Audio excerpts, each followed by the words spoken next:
John chapter 6. After these things, Jesus went over the Sea of Galilee, which is the Sea of Tiberias.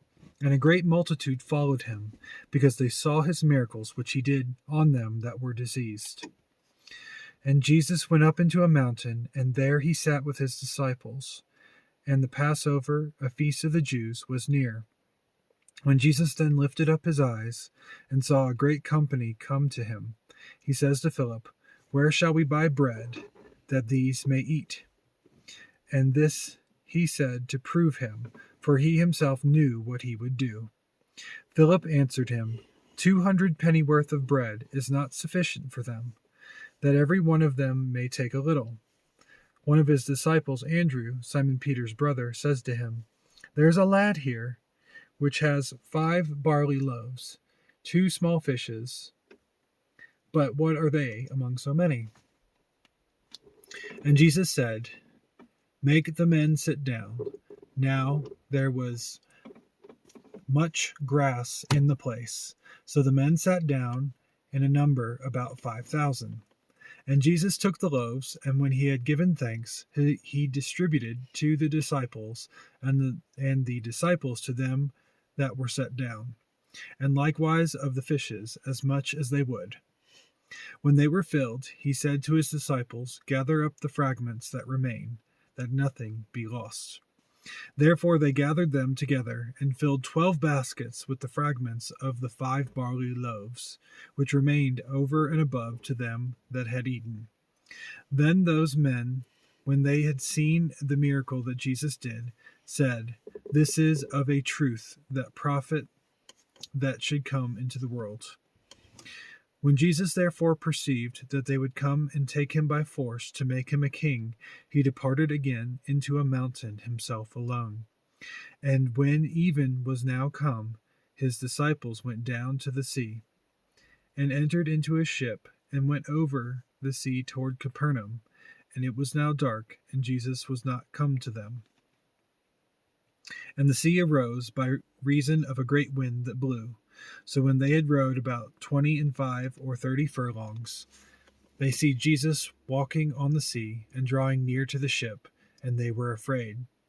But he says to them, It is I, be not afraid.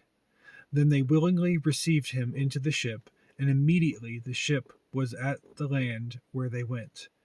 The following day, when the people stood on the other side of the sea, saw that there was no other boat there, save the one wherein his disciples were entered, and that Jesus went not with his disciples into the boat, but that his disciples were gone away. However, there came other boats from Tiberias near to the place where they did eat bread, after that the Lord had given thanks. When the people therefore saw that Jesus was not there, neither his disciples, they also took shipping, and came to Capernaum seeking for Jesus. And when they had found him on the other side of the sea, they said to him, Rabbi, when came you here? Jesus answered them and said, Verily, verily, I say to you, you seek me, not because you saw my miracles, not because you saw the miracles, but because you did eat of the loaves, and were filled. Labor not for the meat which perishes, but for the meat which endures to everlasting life, which the Son of Man shall give you. For him has God the Father sealed. Then they said to him, What shall we do, that we might work the works of God? Jesus answered and said to them, This is the work of God, that you believe on him whom he has sent. Then they said, therefore, to him, What sign show you then, that we may see and believe you? What do you work? Our fathers did eat manna in the desert, as it is written, He gave them bread from heaven to eat. Then Jesus said to them, Verily, verily, I say to you, Moses gave you not that bread from heaven, but my Father gives you the true bread from heaven. For the bread of God is he which comes down from heaven, and gives life to the world. Then said they to him, Lord, evermore give us this bread. And Jesus said to them, I am the bread of life. He that comes to me shall never hunger, and he that believes on me shall never thirst. But I said to you that you also have seen me, and believe not. All that the Father gives me shall come to me, and him that comes to me I will in no wise cast out. For I came down from heaven not to do my own will, but the will of him that sent me. And this is the Father's will which has sent me, that of all which he has given me I should lose nothing, but should raise it up again at the last day. And this is the will of him that sent me, that every one which sees the Son and believes on him may have everlasting life, and I will raise him up at the last day. The Jews then murmured at him because he said, I am the bread which came down from heaven.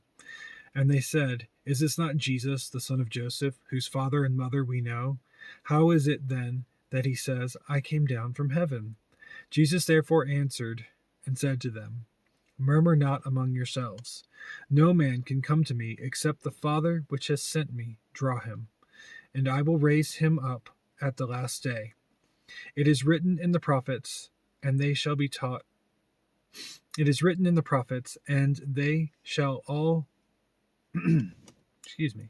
It is written in the prophets, and they shall be all taught of God. Every man, therefore, that has heard and has learned of the Father comes to me. Not that any man has seen the Father, save he which is of God. He has seen the Father. Verily, verily, I say to you, he that believes on me has everlasting life. I am that bread of life. Your fathers did eat manna in the wilderness, and are dead. This is the bread which comes down from heaven, that a man may eat thereof, and not die. I am the living bread which came down from heaven. If any man eat of this bread, he shall live forever. And the bread that I will give is my flesh, which I will give for the life of the world. The Jews therefore strove among themselves, saying, How can this man give us his flesh to eat? Then Jesus said to them, Verily, verily, I say to you, except you eat the flesh of the Son of Man and drink his blood, you have no life in you. Whoso eats my flesh and drinks my blood has eternal life, and I will raise him up at the last day. For my flesh is meat indeed, and my blood is drink indeed. He that eats my flesh and drinks my blood dwells in me, and I in him. As the living Father has sent me, and I live by the Father, so he that eats me, even he shall live by me. That is the bread which came down from heaven, not as your fathers did eat manna, and are dead. He that eats of this bread shall live forever. These things said he in the synagogue, as he taught in Capernaum. Many therefore of his disciples, when they had heard this, said, This is a hard saying. Who can hear it? When Jesus knew in himself that his disciples murmured at it, he said to them, Does this offend you? What and if you shall see the Son of Man ascend up where he was before? It is the Spirit that quickens. The flesh profits nothing. The words that I speak to you, they are spirit, and they are life. But there are some of you that believe not. For Jesus knew from the beginning who they were that believed not, and who should betray him. And he said, Therefore I say to you, no man can come to me, except it were given to him of my Father. From that time many of his disciples went back, and walked no more with him. Then said Jesus to the 12, Will you also go away? Then Simon Peter answered him, Lord, to whom shall we go? You have the words of eternal life. And we believed and are sure that you are that Christ, the Son of the living God. Jesus answered them, Have not I chosen you 12, and one of you is a devil? He spoke of Judas Iscariot, the son of Simon, for he it was that should betray him, being one of the 12.